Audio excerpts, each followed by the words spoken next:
سومونجان سفروف آموزگار زبان انگلیسی از نویه توجیک‌آباد شب 9 به 10 مای در یکی از ساختمان‌های شهر مسکو روسیه هنگام اجرای کارهای ساختمانی جراحت برداشته در بیمارستان از عالم چشم پوشید.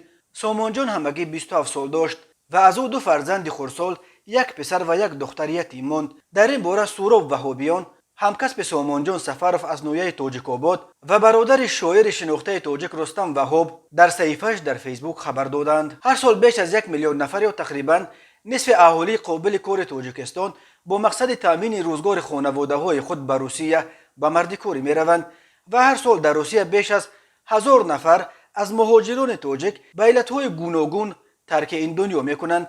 فلاکت‌ها در جای کار و جای زیست یکی از علت‌های عمده مرگ مهاجران توجیک در روسیه به شمار می‌رود. سال‌های آخر شماره زیادی از آموزگاران نیز به سبب کمبود معاش رو به مهاجرت کاری آوردند. این در حالی است که در مکتب‌های توجیکستان هزاران معلم به خصوص استادان زبان‌های خارجی نمی‌رسد.